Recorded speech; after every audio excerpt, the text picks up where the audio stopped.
Hi viewers, welcome to Shri Akshaya's kitchen. இன்னைக்கு நம்ம கிச்சன்ல ஒரு விஐபி சைட் டிஷ் ரெசிபி தாங்க பார்க்க போறோம். அது என்ன விஐபி ரெசிபி அப்படி தானே கேட்குறீங்க? அது ஒன்றும் இல்லை. நம்ம திருநெல்வேலி பக்கம்லாம் பார்த்தீங்கன்னா கல்யாண வீட்டு மெனுல இந்த ஐட்டம் வந்து இல்லாம ஒரு மெனுவே இருக்காது. ஸோ அந்த மாதிரியான ஒரு ரெசிபி தான் இது. இதோட டேஸ்ட் பார்த்தீங்கன்னா வேற லெவல்ல இருக்கும். இந்த ரசம் சாதம், தயிர் சாதம், ஈவன் ஒயிட் ரைஸ் கூட அவ்வளோ சூப்பராக பர்ஃபெக்டாக மேட்ச் ஆகும். ஸோ அந்த மாதிரியான ஒரு ரெசிபி தான் இன்னைக்கு நம்ம பண்ணியிருக்கோம். அது என்னன்னா வெண்டைக்காய் பச்சடி தான். அதுவும் நம்ம திருநெல்வேலி ஸ்டைல்ல எப்படி பண்ணலாம்னு பார்க்கலாமா? வெண்டைக்காய் பச்சடி செய்யறதுக்கு ஒரு பேன்ல 2 டேபிள் ஸ்பூன் ஆயில் சேர்த்துட்டு நல்லா காஞ்சதுக்கு அப்புறமா இதுல பொடியா நறுக்கி வச்சிருக்க 2 பெரிய வெங்காயத்தை சேர்த்துக்கலாம். வெங்காயம் சேர்த்து நல்லா வதக்கி விட்டுக்கோங்க. இதுல வந்து வெங்காயம் வந்து நல்லா வதங்கணும்னு அவசியம் இல்லை. ஜஸ்ட் அந்த கண்ணாடி பதம் லைட்டா வதங்கினாலே போதும். இப்போ இதோட நம்ம பொடியா நறுக்கி வச்சிருக்க வெண்டைக்காயும் சேர்த்துக்கலாம். சேர்த்துட்டு ஒரு 2லேருந்து ஒரு 3 நிமிஷத்துக்கு இந்த வெண்டைக்காவை நல்லா வதக்கி விட்டுக்கலாம்.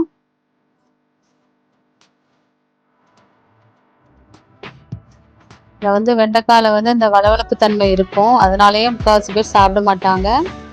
இந்த மாதிரி செஞ்சு பாருங்க, உங்களுக்கு டேஸ்ட் ரொம்பவே பிடிக்கும்.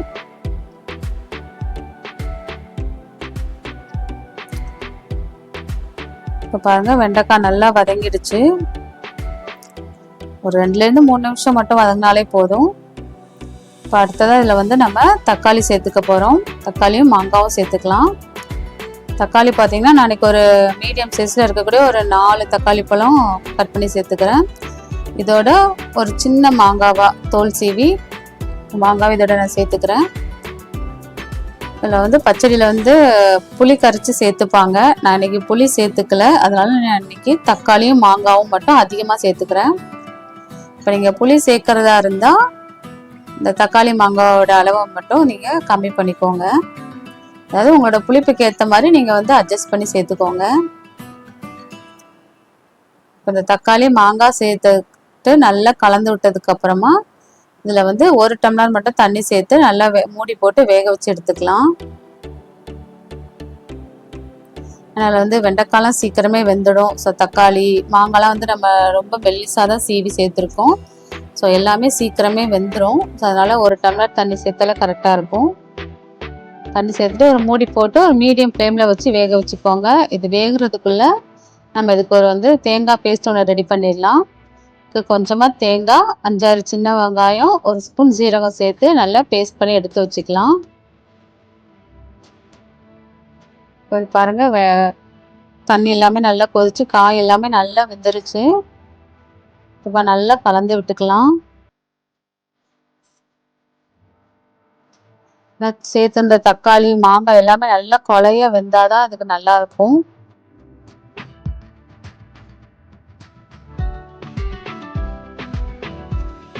இதில் வந்து நம்ம மசாலா சேர்த்துக்க போகிறோம். நான் இன்னைக்கு 2 டேபிள் ஸ்பூன் அளவுக்கு மிளகாய்த்தூள் சேர்த்துக்கிறேன். உங்களோட காரத்துக்கு ஏற்ற மாதிரி நீங்கள் மிளகாய்த்தூளோட அளவை கூட்டியோ குறைச்சோ சேர்த்துக்கோங்க. இப்போ நீங்கள் தேங்காய் அரைக்கும் போது பச்சை மிளகாய் கூட சேர்த்து அரைச்சிக்கலாம். பச்சை மிளகாய் சேர்த்திங்கன்னா நீங்கள் மிளகாய்த்தூளோட அளவை கம்மி பண்ணிக்கோங்க.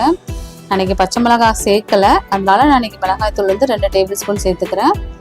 இதோட ஒரு 1/2 ஸ்பூன் மஞ்சள் தூள், ஒரு 1/4 ஸ்பூன் பெருங்காயத்தூள் சேர்த்துட்டு நல்லா கலந்து விட்டுக்கலாம்.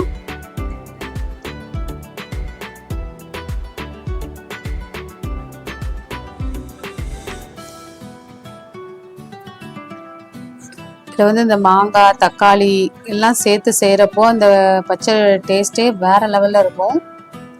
இப்போ இந்த பச்சடிக்கு தேவையான அளவு உப்பு சேர்த்துட்டு இப்போ இதோட நம்ம துவரம் பருப்பு சேர்த்துக்க போகிறோம்.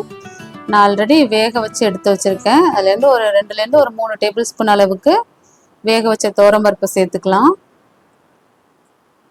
சேர்த்துட்டு நல்லா கலந்து விட்டுக்கோங்க.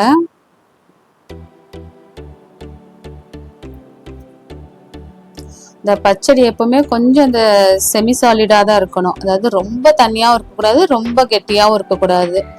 ஸோ கொஞ்சம் இந்த செமி சாலிடில் இருக்கணும். உங்களுக்கு வந்து ரொம்ப கெட்டியாக இருக்கிற மாதிரி தெரிஞ்சிச்சுன்னா கொஞ்சம் நீங்கள் தண்ணி கூட சேர்த்துக்கோங்க. இப்போ அடுத்ததாக நம்ம அரைச்சி வச்சுருந்த தேங்காய் பேஸ்ட்டையும் இதோட சேர்த்துட்டு நல்லா கலந்து விட்டுக்கலாம். இதில் வந்து இந்த மாங்காவோட புளிப்பு, தக்காளி எல்லாமே, அப்புறம் இந்த காரம் எல்லாமே சேர்ந்து இதோட டேஸ்ட்டே ரொம்ப சூப்பராக இருக்கும்.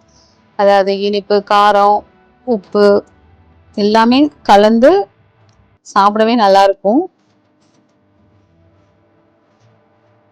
பாருங்க, தேங்காய் சேர்த்துட்டு இப்போ நல்லா கொதிக்க வச்சுக்கலாம். ஏன்னா தேங்காயோட பச்சை வாசனைலாம் போகணும். நல்லா கொதிக்க வச்சு எடுத்துக்கலாம். இப்போ நல்லா ஒன்று சேர கலந்து விட்டாச்சு. இந்த டைமில் நீங்கள் வந்து செக் பண்ணி பார்த்துக்கோங்க உங்களோட உப்பு, புளிப்பு, காரம்லாம் கரெக்டாக இருக்கான்னு. சப்போஸ் ஏதாவது காணலை அப்படின்னா நீங்கள் இந்த டைமில் ஆட் பண்ணிக்கோங்க. பாருங்கள், நல்லா கொதிக்க வச்சுக்கலாம். அந்த தேங்காயோட பச்சை ஸ்மெல்லாம் போகணும். அதனால நல்லா கொதிக்க வச்சு எடுத்துக்கோங்க. பாருங்கள், நல்லா கொதிச்சு நம்மளோட பச்சடி ரெடி ஆயிடுச்சு. ஸோ இந்த கன்சிஸ்டன்சியில் தான் இருக்கணும்.